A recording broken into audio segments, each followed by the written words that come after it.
নমস্কার।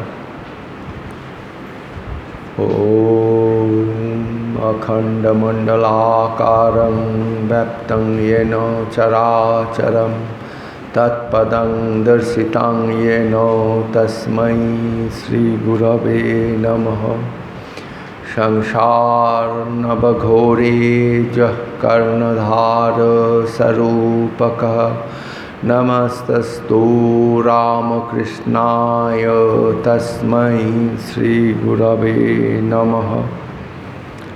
আজকে আমাদের আলোচনার বিষয় শ্রী শ্রী রামকৃষ্ণ লীলা প্রসঙ্গ। ঠাকুর দক্ষিণেশ্বরে আছেন। এখন ঠাকুরের সাধক ভাব, ঠাকুর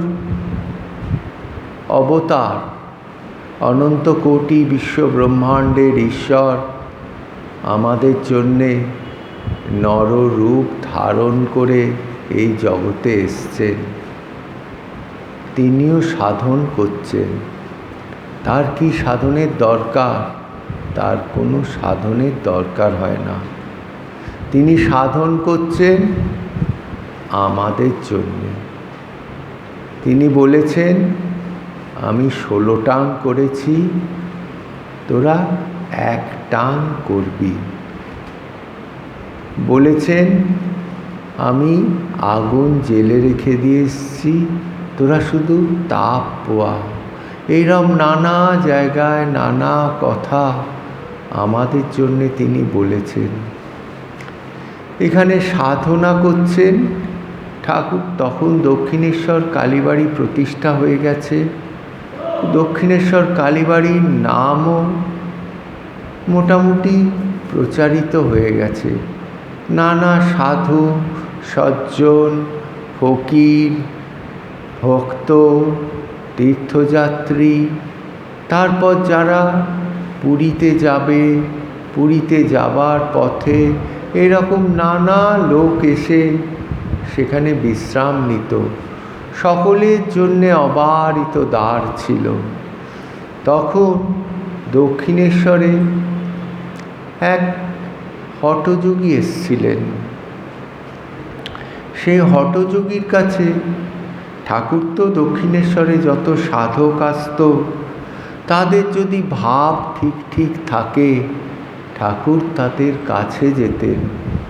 কাছে গিয়ে তাদেরকে তারা যে রাস্তায় আছেন তার থেকে আরও উন্নত স্তরে তুলে দিয়ে যেতেন।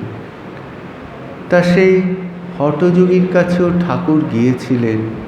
আর ঠাকুর তো বলেন যে যে যা রাস্তা আছে সব রাস্তা দিয়ে ঠাকুর যাবেন, সব রাস্তা দিয়ে গিয়ে দেখবেন সেই রাস্তার শেষ কোথায়।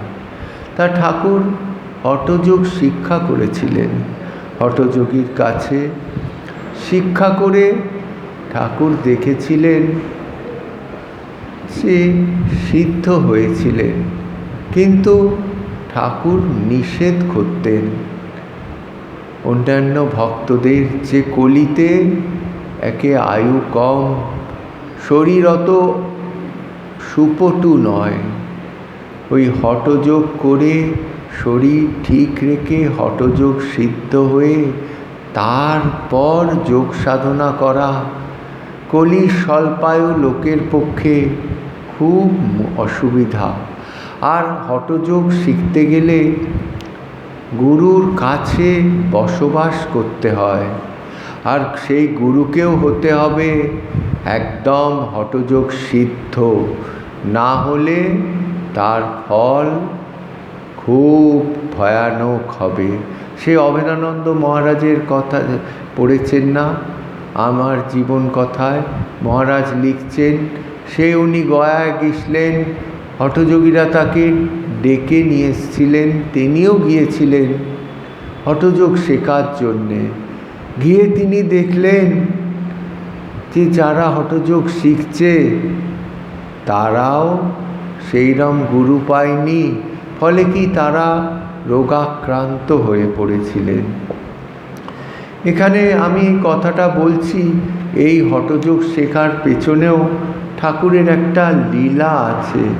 সেই জন্যে ঠাকুরের ভাই ছিলেন রামতারক চট্টোপাধ্যায়, ভাই নয় দাদা, খুল্ল তাঁতর পুত্র, কিন্তু বয়সে ঠাকুরের চেয়ে বড় ছিলেন। তার নাম ছিল রামতারক চট্টোপাধ্যায়। ঠাকুরদের বংশের প্রত্যেকের সঙ্গে রাম নামটা থাকতো দেখবেন। তা তিনি দক্ষিণেশ্বরে এসেছিলেন বঙ্গাব্দ 1264 বঙ্গাব্দে, আর 1272 বঙ্গাব্দ অবধি দক্ষিণেশ্বরে ছিলেন। ঠাকুরের সাধন অবস্থা উনি 7 বছর দেখেছিলেন। ঠাকুরের কাছে অনেক গুরু এসেছিল, অনেক গুরু ঠাকুরকে সাধনা করাচ্ছেন, সেই সব সাধনার তিনি সাক্ষী ছিলেন। অনেক কিছু দেখেছেন ঠাকুরের, অনেক কিছু অবস্থা উপলব্ধি করে দেখেছেন। সেই রামতারক চট্টোপাধ্যায় হলধারী নিষ্ঠাবান ব্রাহ্মণ ছিলেন। ব্রাহ্মণদের যা যা আচার অনুষ্ঠান উনি সব কিছু করতেন।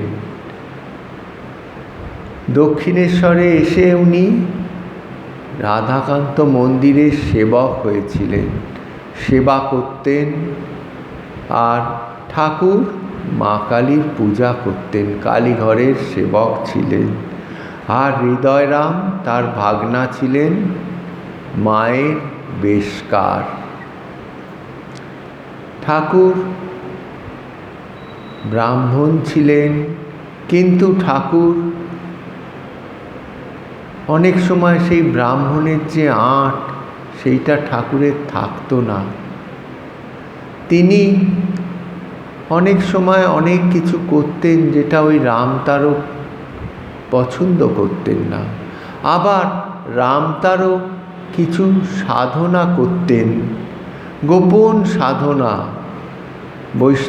বৈষ্ণবীর সঙ্গে গোপন সাধনা করতেন। লোকমুখে সেই কথা প্রচারিত হতো, কিন্তু লোকেরা সাহস করে কিছু বলতে পারত না। কেন? সেই হলধারীর একটা জনশ্রুতি ছিল যে হলধারী যা কথা বলবে, যা অভিসম্পাত দেবে, সেই সমস্ত অভিসম্পাত ফলে যাবে। সেই ভয় সোজাসুজি কেউ কিছু বলতেন না, কিন্তু কানাঘুষো কথা আসতো, এবং সেই কথা ঠাকুরের কাছেও চলে এসেছিল। ঠাকুর একদিন হলধারীকে ডেকে খুব সাধারণভাবে বলেছিলেন যে তুমি ওইসব আচার অনুষ্ঠান করো না, নিন্দা হয়, লোকে 5 রকম কথা বলে, যেটা ঠিক সুখশ্রাব্য নয়। কিন্তু ওই যে হলধারী, উনি নিজে যেটা মনে করবেন সেইটাই ঠিক মনে করবেন। উনি খুব ঠাকুরের প্রতি খুব চটে গেছিলেন। চটে গিয়ে বলল, যা তোকে বাজে কথা বলতে হবে না, আমার বিষয়ে তোকে জ্ঞান দিতে হবে না, আমাকে তুই এত হেয় বোধ করছিস, তোর মুখ দিয়ে রক্ত উঠবে।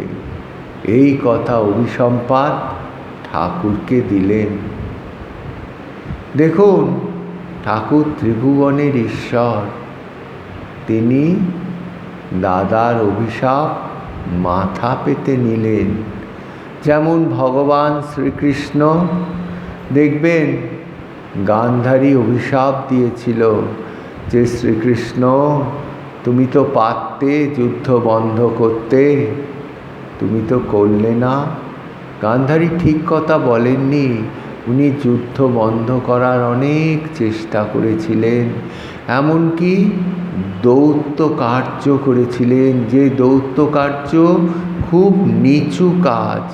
অনন্ত কোটি বিশ্বব্রহ্মাণ্ডের ঈশ্বর হয়ে তিনি সেই কাজ করেছিলেন। তার কাছে তো উঁচু নিচু কোনো ভেদ ছিল না, তিনি তাই করেছিলেন। এমনকি বলেছিলেন, তার রাজ্য যদি না ফিরিয়ে দাও, 5টা গ্রাম অন্তত দাও।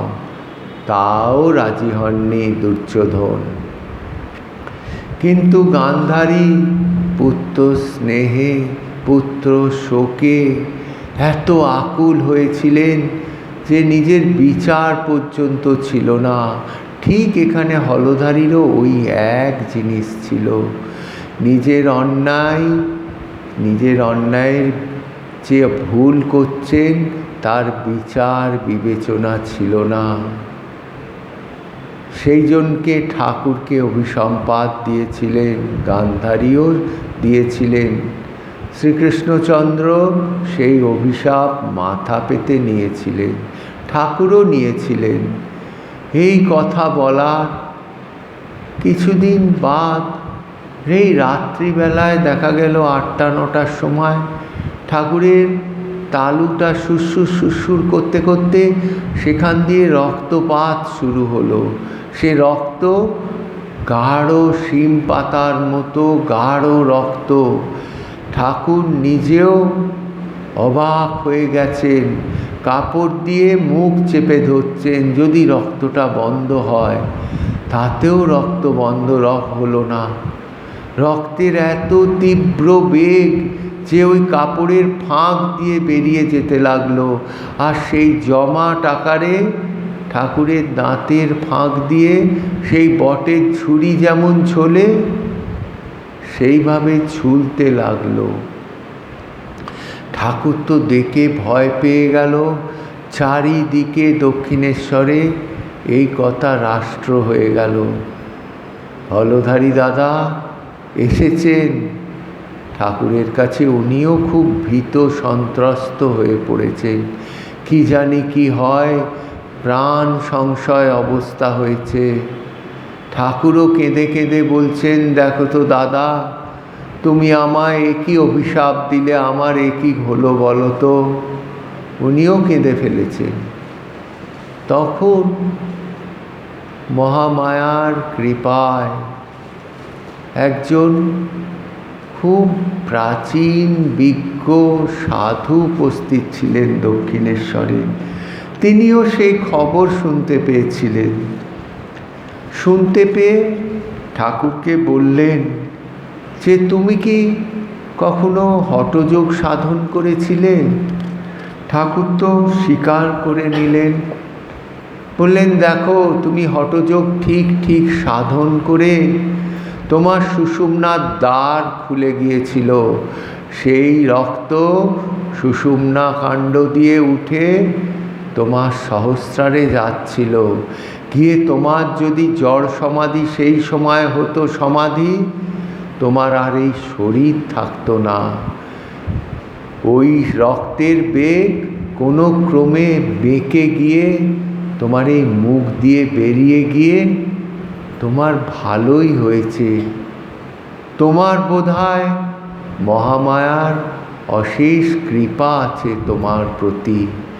ওই জন্যে মহামায়া তোমার এই শরীরটা রেখে দেবার জন্যে, তোমার অনেক কাজ করার জন্যে তোমার এই বিপদটা এইভাবে কাটে গেল। তা ঠাকুরও শুনে আশ্বস্ত হলেন। দক্ষিণেশ্বরের সব লোক শুনেও আশ্বস্ত হলেন যে যাক, বিপদটা কেটে গেল। ঠাকুরের পূজা করা, ঠাকুরের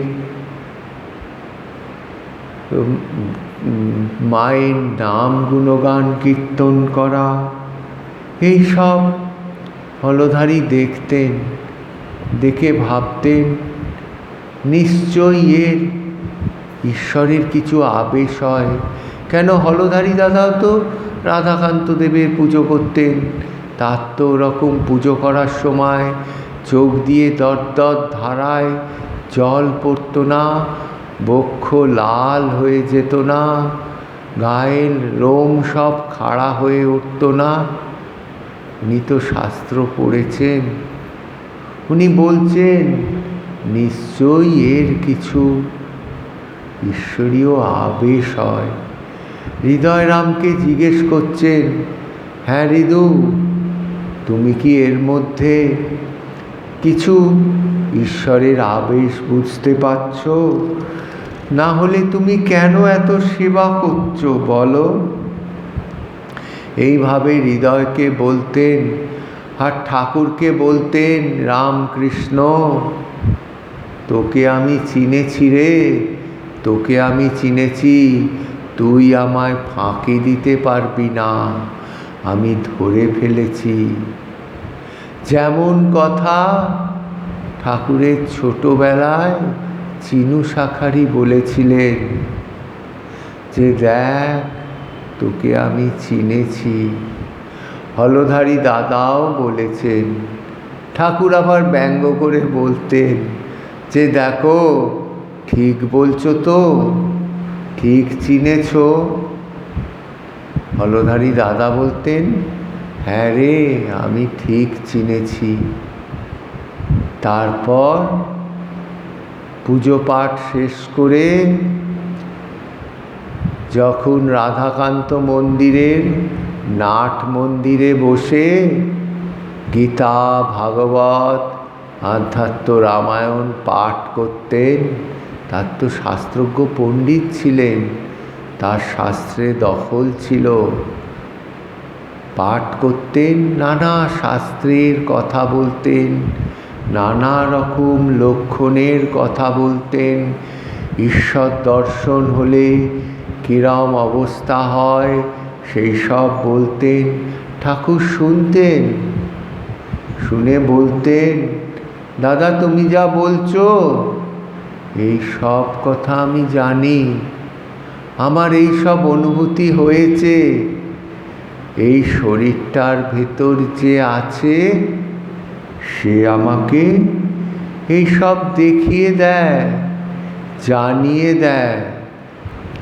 এই কথা শুনেছেন হলধারী দাদা। তখন নাকে একটি নস্যি নিয়ে ওই যে বলেছিলেন, রামকৃষ্ণ তোকে আমি চিনেছি, আর ভুল হবে না, পায়ে ফুল দিয়ে পুজো করেছিলেন। এখন বলছেন, যা যা, সর সর সর, এখানে এসে বাজে কথা বলিস না, পাঠে আমার বিঘ্ন ঘটাস না। তুই নিজেকে কি মনে করিস? কলিতে তো একটাই অবতার আছে, কল্কি অবতার। তুই কি নিজেকে কল্কি অবতার মনে করিস? এইভাবে বলছেন ঠাকুরকে। এরকম ঠাকুরকে বহু লোক বলেছে। যখন ঠাকুরের এক গুরু, তন্ত্র সাধনার গুরু ভৈরবী ব্রাহ্মণী, ঠাকুরের অষ্টসাত্ত্বিক বিকার, সেই বিকার দেখে মথুরবাবুকে বলছেন, আপনি পণ্ডিতদের সভা আহ্বান করুন, আমি সেখানে প্রমাণ করে দেব যে ইনি ঈশ্বরের অবতার। যে বিকার রাধারানীর হতো, যে বিকার আমার গৌরসুন্দরের হতো, সেই বিকার হচ্ছে এর মধ্যে। সে কথা যখন আলোচনা প্রসঙ্গে আসব, বিস্তারিতভাবে আলোচনা করব। অত কিছু হবার পরও ঠাকুরকে কিন্তু বেশিরভাগ লোক অবতার বলে স্বীকার করত না। গীতায় আছে, ভগবান শ্রীকৃষ্ণচন্দ্র বলছেন, অবজানন্তি মাং মূঢ়া মানসীম তনুমাশ্রিতা পরম ভাবমজানন্ত মম ভূত মহেশ্বরম। বলছে আমার যে এই ভাব লোকে বুঝতে পারে না। আমায় এই মানুষ শরীর বিশিষ্ট জীব মনে করে, জীব মনে করে আমার সম্বন্ধে নিজের মতো ভেবে আমার সম্বন্ধে লোকে উল্টো পাল্টা কথা বলে। এই কথা বলাতে কি হয়? ভগবানের কোনো ক্ষতি হয় না। তিনি তো অনন্ত কোটি বিশ্ব ব্রহ্মাণ্ডের ঈশ্বর। তিনি কি জীব হবেন? তিনি জীব আর হবেন না। ক্ষতি কার হবে? ক্ষতি হবে আমাদের, যারা অনন্ত কোটি বিশ্ব ব্রহ্মাণ্ডের ঈশ্বরকে মানুষ বলছে। ওই জন্যে বলছে সেই অবতার তত্ত্ব যে কেউ বুঝতে পারে না। কি বলছে রামায়ণকালে? বলছে সাধারণ ঋষিরা বলছে তোমাকে আমি দশরথের বেটা বলে জানি, আর যারা সেই বিশ্বামিত্র আদি ঋষিগণ তারা বলছে ওহি রাম दशरथ का बेटा, वही राम सबसे न्यारा, वही राम जगत पसेरा, वही राम घट घट में लेटा।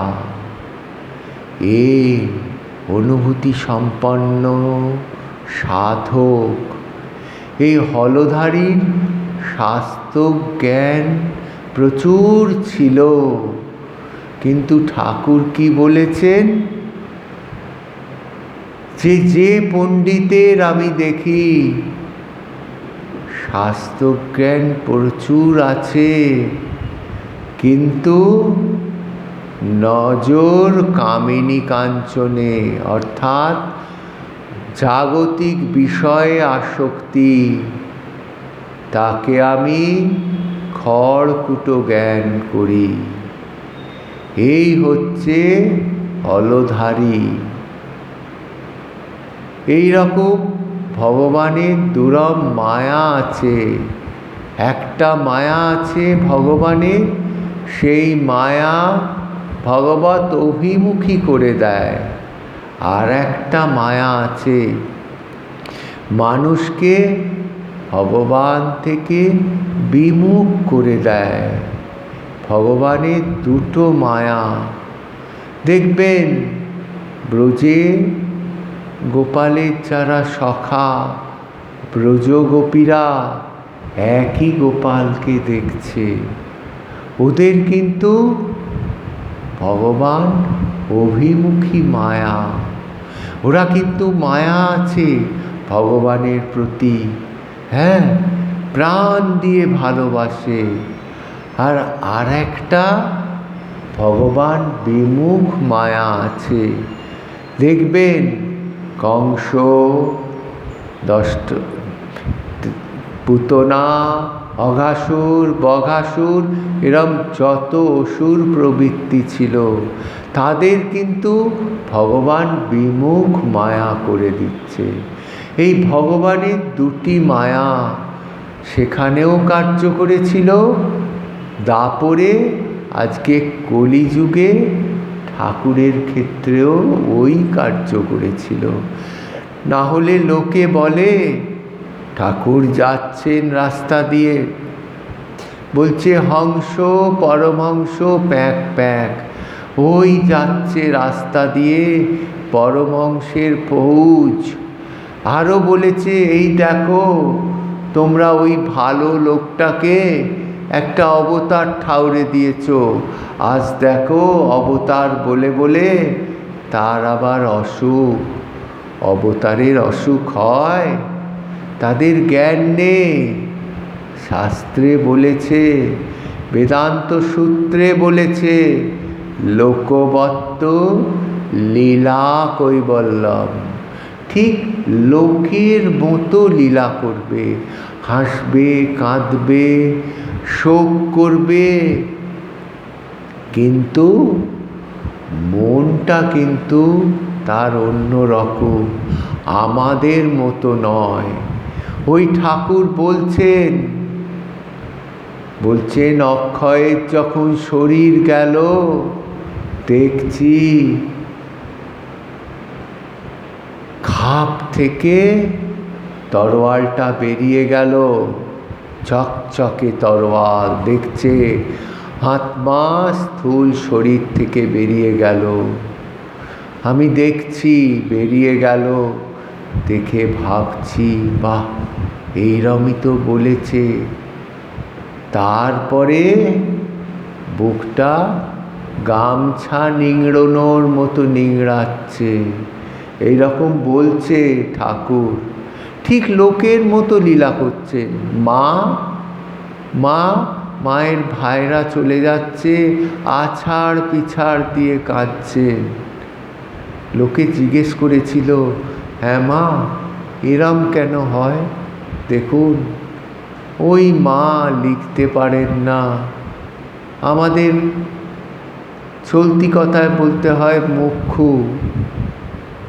মা বলছে যে বাবা, যখন বিদ্যুৎ চমকায় সার্সি খড়খড়িতেই তার ফলটা ধরা পড়ে। কাঠের দরজায় কি ধরা পড়ে? দেখুন মা কি সুন্দর কত উচ্চ কথা চলতি বাংলায় বলে দিলেন। এই হচ্ছে অবতারিত ভগবতী, তো তার কথা ওই জন্যে ওই রকম। যাই হোক, আমরা আলোচনায় ফিরে আসি। ঠাকুর সময় সময় নিজের পরিধান বস্ত্র ত্যাগ করে দিতেন। তার যে যোগ্য উপবিদ পৈতা, সেইটা ত্যাগ করে দিতেন। হলধারী খুব শাস্ত্রজ্ঞ পণ্ডিত ছিলেন, নিষ্ঠাবান ব্রাহ্মণ ছিলেন। ব্রাহ্মণের যা যা কর্তব্য তার থেকে এতটুকু বিচলিত হতেন না। ত্রিসন্ধ্যা, আহ্নিক, সকালে স্নান, গায়ত্রী, যা যা আছেন সব করতেন। ঠাকুর তো ওইসব আচার করতেন না। আবার এক এক সময় পরিধেয় বস্ত্র ফেলে দিতেন, যোগ্য উপবিদ ফেলে দিতেন। ওনার ভালো লাগতো না, দেখে ভাবতেন যে কি করছে রামকৃষ্ণ। হৃদয়রামকে ডাকতেন, কাছের লোক বলতে তো হৃদয়রামই ছিল। হৃদয়রামকে ডাকতেন যে হৃদয়, তোমার মামা কি করছে দেখো, এইরকম কাপড় ফেলে দিচ্ছে, পইতে ফেলে দিচ্ছে। মানুষের কত জন্ম জন্মান্তরের স্বীকৃতি থাকলে এই ব্রাহ্মণ শরীর পায়, আর তোমার মামা এই ব্রাহ্মণ শরীর পেয়ে, যোগ্য উপবিদ পেয়ে সেটা ফেলে দিচ্ছে। এই কাজ ঠিক না, তুমি নিরস্ত করো তোমার মামাকে। কেন, উনি তো ঠাকুরের সেবক ছিলেন না? একাধারে মায়ের কাজও করে দিতেন, আবার ঠাকুরকে সেবাও করে দিতেন। তখন তো মা জননী ছিলেন না, তখন হৃদয়রামই ঠাকুরের সেবা করে দিতেন। ঠাকুরের অনেক সেবা করেছিলেন, আবার ঠাকুরকে অনেক কটু কথাও বলতেন। ঠাকুর বলেছেন, এক একবার এত কটু কথা হৃদয়রাম বলতেন যে ইচ্ছে হতো শরীরটা ছেড়ে দিই, আর পাচ্ছি না সহ্য করতে, এইরম বলেছেন। হৃদয়রাম ঠাকুরকে অনেক করেছেন, না হলে ঠাকুরের শরীর বোধহয় চলে যেত। মাই পাঠিয়েছিলেন তাকে শরীর দেখাশুনো করার জন্যে ওই হৃদয়রামকে। তাই বলছেন, দেখো তোমার উচিত তোমার মামাকে বেঁধে রাখা, বেঁধে রেখে এই রকম কাজ থেকে নিরস্ত করা। আর তোমার মামার মাথায় বিকার উপস্থিত হয়েছেন, এইসব ঠাকুরের প্রতি এই রকম ভাবতেন। নানান রকম ঠাকুরের প্রতি এইরকম বলতেন। তার এক পুত্র ছিল। সেই পুত্র, তিনি প্রথমে কালীবাড়ির মায়ের সেবা করেছিলেন। সেই পুত্রর শরীর ত্যাগ হয়ে গেছিল। সেই জন্যে তখন থেকে মা কালীকে উনি তামসী দেবী বলতেন, আর খুব হীন দেখতেন। ঠাকুরকে বলতেন, তুই ওই তামসী দেবীর পুজো করিস, তোর কখনো আধ্যাত্মিক উন্নতি হবে? তোর জীবনে আধ্যাত্মিক উন্নতি হবে না, তোর আরও অবনতি হবে। এইভাবে ঠাকুরকে কটু কথা বলতেন। আর ঠাকুর তো মায়ের সম্বন্ধে কোনো কথা শুনতে পারতেন না, স্থির থাকতে পারতেন না। ছুটে চলে গেলেন মায়ের কাছে। মাকে কাঁদছেন, বলতেন, মা, আমায় তুই মুখ্য পেয়েছিস, আমায় তুই এই রকম ভেবেছিস, ভেবে আমাকে এই রকম যা যা অনুভূতি করিয়ে দিচ্ছিস। আমাকে হলধারী দাদা বলে, তোর করে কারো আধ্যাত্মিক উন্নতি হয় না, এই রকম সব কথা বলে। এটা কি সত্য? মা ঠাকুরকে দেখিয়ে দিচ্ছেন সব কিছু। ঠাকুর ছুটে এসেছেন হলধারী দাদার কাছে। ছুটে এসে ভাবাবিষ্ট অবস্থায় তার কাঁধে চেপেছেন। ঠাকুর বলছেন, তুমি মাকে তামসী বলো? জানো, আমার মা ত্রিগুণময়ী, মা গুণময়ী, মা ত্রিগুণময়ী, মা হচ্ছেন সব, সৃষ্টি স্থিতি প্রলয়কারী।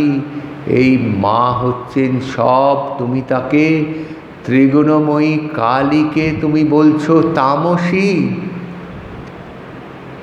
তখন কিন্তু হলধারী দাদা কাঁদতে কাঁদতে স্বীকার করে নিয়েছিলেন, না না, তুই ঠিক বলেছিস, মা ত্রিগুণময়ী, মা এই অনন্ত কোটি বিশ্ব ব্রহ্মাণ্ডের ঈশ্বরী। এইভাবে মেনে নিয়েছিলেন।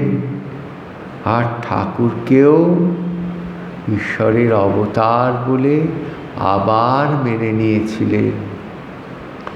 ঠাকুর বলেছিলেন, আর ভুল হবে না তো? বলে, না রে, আর ভুল হবে না। কিন্তু হলে কি হবে? আবার ভুল হয়ে গেছিল ঠাকুরের, ওই হলধারী মামার। বলে না, শাস্ত্রে আছে পুনর্মৌষিক ভব। আবার উনি ঠাকুরের যে দৈবী সত্তা, ঠাকুর যে অবতার, সেই যে অবতারের যে সত্তা, সেই সত্তা তিনি ভুলে যেতেন। কেন? ওই যে আগে আপনাদের বললাম, খুব শাস্ত্রের পণ্ডিত, খুব শাস্ত্রজ্ঞ, কিন্তু কামিনী কাঞ্চনে আসক্তি, জাগতিক বিষয়ে আসক্তি। সে তো অবতারকে চিনতে পারবে না। সে অবতারকে কি করে চিনবে? তার তো অবতারে আসক্তি নেই, তার আসক্তি আছে কামিনী কাঞ্চনে, জাগতিক বিষয়ে। সে অবতারকে চিনবে কি করে? একবার চিনবে, ওই একবার ফ্ল্যাশিং হবে, চিনবে, আবার পরক্ষণে তার সেই যে আমি আছে, সেই আমি এসে ঠেকে দেবে। ওই যে মায়া, ভগবান বিমুখ মায়া, তার সেই যে অনুভূতিটা আবার ঠেকে দেবে।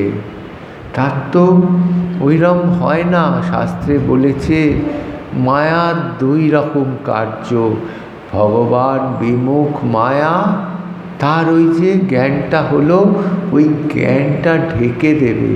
কেন? তার তো আসক্তি ওই জাগতিক বস্তু, তার জাগতিক বস্তুতে দেখবে, জাগতিক বস্তুতে আসক্তি, মায়া তাকে সেদিকে ঠেলে দেবে।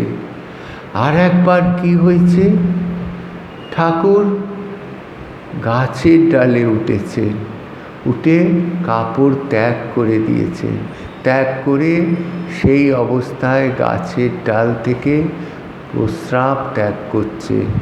হলধারী দাদা দেখেছেন, দেখে বললেন এর নিশ্চয়ই ব্রহ্মদৈত্যে পেয়েছে, না হলে এইরম কোনো দিন হতে পারে না। হৃদয়রামকে বলছেন, হৃদয়রাম সেবক, তাকে ছাড়া কাকে বলবে, যে হৃদু তোমার মামাকে কিন্তু ব্রহ্মদত্তই পেয়েছে, তুমি ওঝা দেখাও, ওঝা দেখিয়ে এই ব্রহ্মদত্তি তুমি কাটাও, দোষ কাটাও। এইরকম ঠাকুরকে বলছেন, এইরকম নানাভাবে ঠাকুরকে বলেছেন। আর একবার ঠাকুরকে অন্য সময় তখনও এইরকম ঠাকুরকে হেয় জ্ঞান করেছিলেন। ঠাকুর খুব দুঃখ পেয়েছিলেন, এত দুঃখ পেয়েছিলেন যে ঠাকুর কাঁদতে কাঁদতে কুঠি ঘরে তখন থাকতেন। ঠাকুর তখন দক্ষিণেশ্বরে আমরা যে ঘর দেখি এই ঘরে থাকতেন না, ঠাকুর কুটি ঘরে থাকতেন। কুটি ঘরেই ঠাকুর দক্ষিণেশ্বরে যতদিন অতিবাহিত করেছেন, কুটি ঘরেই ঠাকুর বেশি দিন অতিবাহিত করেছেন। ঠাকুর ছুটে কুটি ঘরে চলে এসছেন, এসে এত কাঁদছেন যে মেঝে ভিজে গেছে। দেখছেন হঠাৎ ঘরেতে মেঝেটা ফুটো হয়ে কুয়াশার মতো কি বেরোতে লাগলো, সারা ঘর কুয়াশায় ছেয়ে গেল। তার মধ্যে থেকে শ্বশ্রুগুম্ফধারী একজন সাধক বেরিয়ে ঠাকুরকে বলছেন, তুই ভাব মুখে থাক, ভাব মুখে থাক, ভাব মুখে থাক। ওই যে হলধারী বাবা বলেছেন, তুই যেসব দেখিস ভাবস্থ হয়ে, ওসব তোর মনের ভুল, ওগুলো ঠিক ঠিক জ্ঞান নয়। ঠাকুর ওই জন্যে কেঁদে কেঁদে অত গিসলেন, গিয়ে ঠাকুর ওই কথা শুনেছিলেন, শুনে ঠাকুর আবার স্থির হয়েছিলেন। আবার কিছুদিন পরে ঠাকুরকে বলেছিলেন যে তোর ওইসব অনুভূতি ভুল, আবার বলেছিলেন। তখনও ঠাকুর খুব কেঁদেছিলেন, মায়ের কাছে পূজার আসনে বসে কেঁদেছিলেন। তখন মা দেখিয়ে দিয়েছিলেন রতির মায়ের বেশে। রতির মা, মায়ের যে ঘট আছে, ঘটের পাশ থেকে মুখ বাড়িয়ে রতির মায়ের বেশ ধরে বলেছিলেন, তুই ভাব মুখে থাক, ভাব মুখে থাক, ভাব মুখে থাক। এরম ঠাকুরকে ঠাকুর যখন অদ্বৈত বেদান্তে সাধন করেছিলেন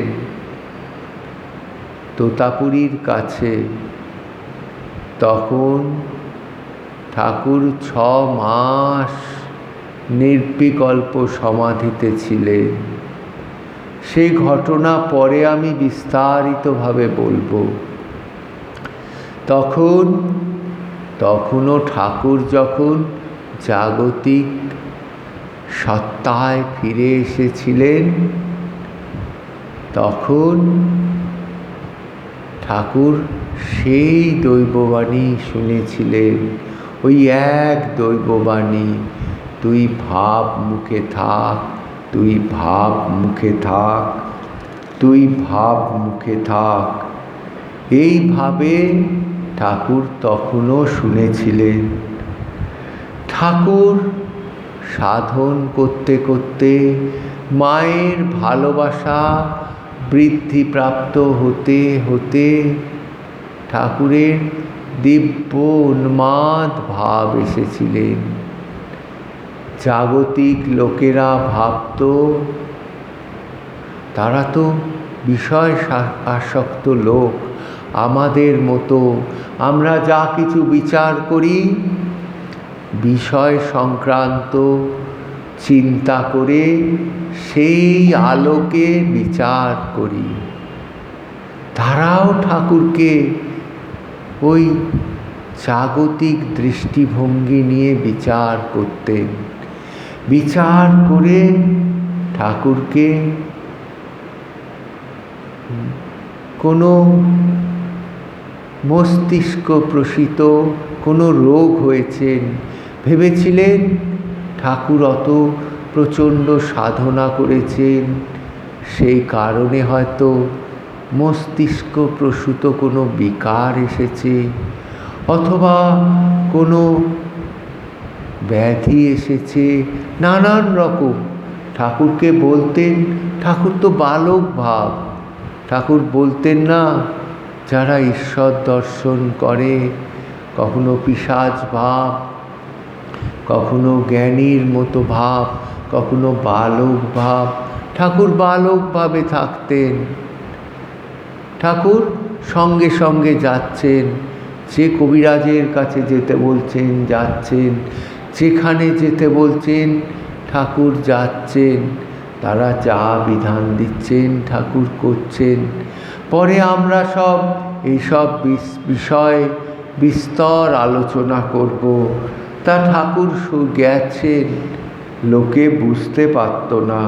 কখন কেউ বলতেন যে ঠাকুরকে কামার পুকুরে নিয়ে গেলে ঠাকুর ভালো থাকবেন, কামার পুকুরে গিয়ে ঠাকুর মায়ের কাছে থাকবেন, গর্ভজননীর কাছে, ঠাকুরের শরীর ভালো হবে।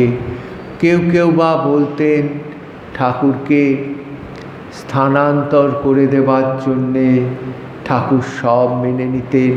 কখন কখন বলতেন ঠাকুরের একটা বিবাহের বন্দোবস্ত করে দিলে ঠাকুরের আবার সাধারণের লোকের মতো হয়ে যাবে। ঠাকুর কিন্তু তাও মেনে নিতেন। ঠাকুর সব কথা মেনে নিতেন, যে তোমরা যা বলবে বালকের মতো, যা বলবে আমি তাই শুনব। আবার দক্ষিণেশ্বরে অনেক সাধক আসত, বড় বড় পণ্ডিত আসত।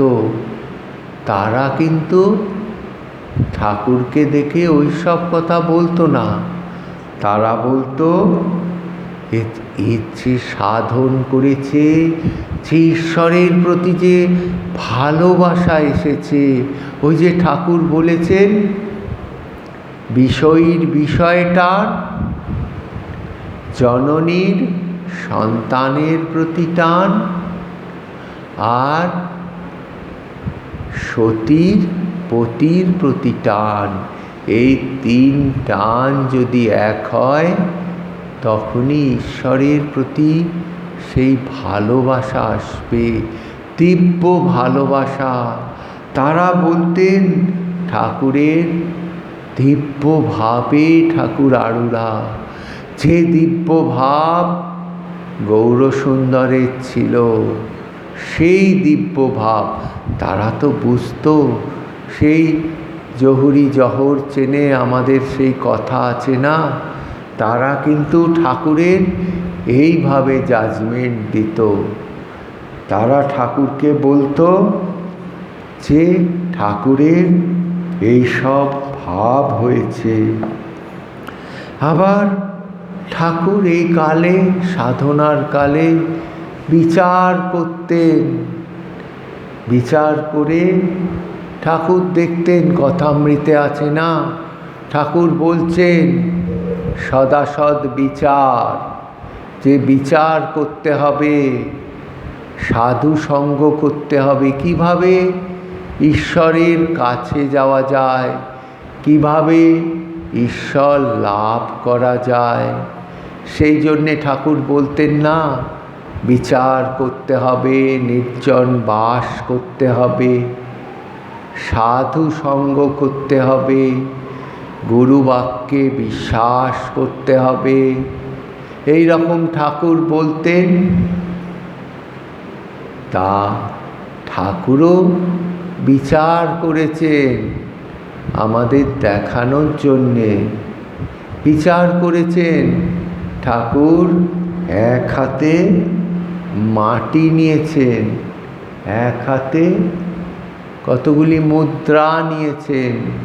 ঠাকুর বিচার করছেন যে কি হবে, এই যে টাকা, এই টাকা দিয়ে কি হয়? টাকা দিয়ে